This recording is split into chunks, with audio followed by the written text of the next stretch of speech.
Philippines and hello world! Kahapon, live na live nating sinalubong ang first evictee, si Mickey from Davao. Actually, over a week pa lang ang dumadaan pero ang dami ng happening sa loob ng bahay ni Kuya. In fact, ang dami kong hindi pa naichichika sa inyo. Kaya ngayong gabi, expect na extra large ang kwentuhan natin. Magsimula tayo sa day 10 pagkatapos ng live Labor Day practical exams ng ating mga housemates. Kahit nanalo sila sa kanilang task at nakapanood sila ng kanilang kick-off show, hindi pa rin masaya ang lahat, especially itong si Bam. Kahit nanalo na ang mga housemates sa kanilang Labor Day task, wala pa rin sa mood mag-celebrate si Bam. Hirap na hirap pa rin siya sa punishment niya, kaya't nagbuhos siya ng angst sa whiteboard. Ay ni Mickey. Bam, ba't mo iniwan ang whiteboard mo? Diba? Violation na naman yan? At mukhang hindi na-appreciate niya ang ginawa mo. Even ang lapel mic na kailangan isuot at all times, tinanggal na rin ni Bam. Nako, anong statement yan, Bam? Come dinner time, ayaw kumain ni Bam. Kaya naman nag-worry si Nina at pinuntahan siya sa garden. Hindi ka okay din may sarili mo. Natanggap ko na nga. Alam ko kaya nga if natanggap mo, go in and then eat with us, please. Kain naman ako rin. Ayoko, Bam. Go in na, please. Gusto mo ba talaga akong matanggal? Tingnan mo nga, nagsasalita na ako.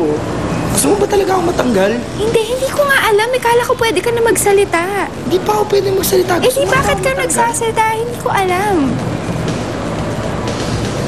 Sabi ko, alam ko na yung gagawin ko. Tuwing nakikita kita, hindi ko na alam yung gagawin ko. Kaya nga mag-uusap tayo, Bam. Mamaya, wag muna ngayon. Kumain ka muna. Kumain na ikaw.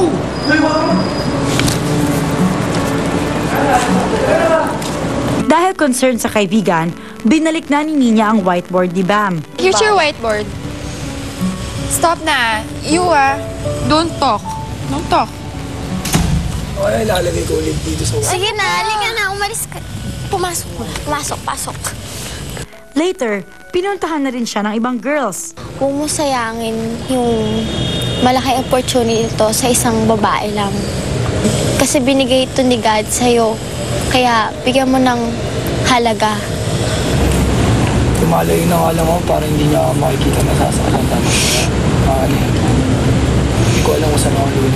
If you really love a person, you'll do absolutely everything para maging happy yung tao na yun, even if it means na you get hurt in the process. Pagkita mo na lang sana na happy ka para sa kanya para maging happy rin siya. Tama yun. Charles, Jerome, Romana, pumasok ka ng confession room. Hala, si Kuya, galit na ata sa'yo, Bam. Ba't mo sinuway ang mga utos ko? Gusto ko nga po tumahimik eh. Hindi ko rin po mapigilan ang sarili ko kanina eh. Kinakausap niya ako. Pag hindi naman ako sumagot, mas lalong kung ano iisipin niya sa akin. Sinusubukan ko naman po na tumahimik eh, na hindi po magsalita. Pero the more na nakikita nila akong ganun, akala nila nagmumukmuk ako. Akala nila hindi ko makaya yung ginagawa ko. Hindi ba sabi mo gusto mong magpasaya? Bakit di mo magawang pasayahin ang sarili mo? Sumasaya lang naman po ako pag masaya po sila.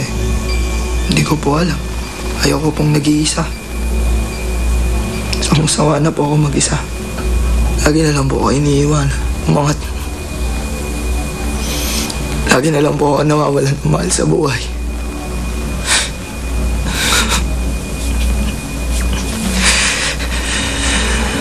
Diba po yun yung pinakakinakatakot ko? Pasensya na po. Sana po naiintindihan po ako. Ayoko pong nawawala sila sa akin. Ayoko pong mag-isa. Sama-sama. Kung pwede ko nakatiin yung oras ko sa bawat taong makikilala ko, mapasaya ko lang sila. Huwag lang nila ako iiwan. Gagawin ko. Lahat na gagawin ko. Maging masaya lang ang tao sa paligid ko. Hindi mo kailangan pilitin patawanin lahat ng tao. Bigyan mo ang sarili mo ng panahon. Ngayon ko palang po natututunan maghintay. Dahil na-gets finally ni Bam ang lesson na gustong ituro sa kanya ni Kuya, na-lift na rin ang kanyang whiteboard punishment. Bukod kay Bam, overflowing na rin ang violations ng ibang housemates. Kaya pinatawag silang lahat ni Kuya. I am very disappointed. Masyado kayong maraming violations. Kim, nung pumasok si Joaquin, anong unang tinanong mo? Maraming tao sa labas. Medyo. Matt, nagsabi ka kay Gerald, kay Bam, at kay Fred na hindi mo ni-nominate si Olin. Ako honestly, hindi ko Hindi ba't dapat magkatabi kayo ni Joaquin sa isang kama? Sinong nagbigay ng permiso na magpalitan ng kama? Bam, naparusahan ka na. Hanggang ngayon, nagdurusa ka pa rin dahil sa pagsabi mo na hindi ka nag-nominate kay Olin. Yun lang masasabi ko, hindi ko pinado si baby. Nakita rin kitang nagbibigay ng hand signals kay Fred at kay Waki during shower time. Ninya, sinabihan mo si Mickey na hindi mo siya ni-nominate. Hindi ako galit. Bakit ninominate ba ako? Hindi naman ako galit eh. Ninominate mo ba ako? Ngayong araw na ito, wala kang lapel pagkatapos mong maligo. Ano mas maganda, yung heart o ito? Jam, hanggang ngayon hindi mo pa rin nahahanap ang foam ng iyong lapel. Kasi natatanggal talaga siya eh. Gerald, patuloy ka pa rin natutulog kahit nagpa-wake up call na ako. Nagpatuloy ka rin maligo kasama si Fred kahit tapos na ang shower call. Fred, ganun din ang kasalanan mo. Matt, you asked Waki kung pinapanood kayo sa TV. Pero grabe yung opening namin dito. Sarap. Ano panood mo? Bam, Fred, Waki, showering after shower call has ended. Dahil dyan, ito ay ang mga katumbas ninyong parusa. Kim, hindi ka lalabas ng kwarto mo ng 24 oras at hindi ka pwedeng mag-isa. Dapat may kasama ka palagi. Waki, ganun din ang parusa mo. You have to stay in your bedroom for 24 hours. Waki at Matt, kailangan nyong matulog sa isang maliit na kama.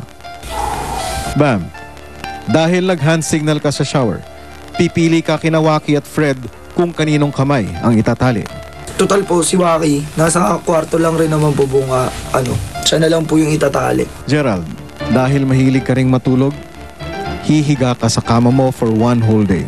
Fred at Gerald, dahil sobra na kayo sa paliligo, 2 araw kayong hindi pwedeng maligo.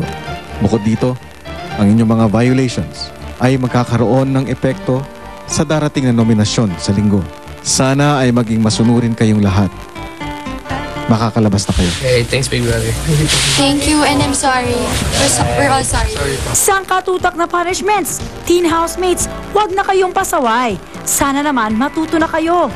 Sina Olin at Nina ang nakaligtas sa unang tanggalan. Ngunit wala pang kasiguraduhan ang kanilang mga kapalaran dahil ngayong Sabado, isa lang sa kanila ang maiiwan. It's Pinoy Big Brother Teen Edition Second Eviction Night. Live ngayong Sabado, Studio 9, ABS-CBN at sa harap ng bahay ni Kuya. Tumuto ka na sa teleserye ng totoong buhay ng kabataang Pinoy. Pinoy Big Brother Teen Edition Second Eviction Night. Pagkatapos ng XXX.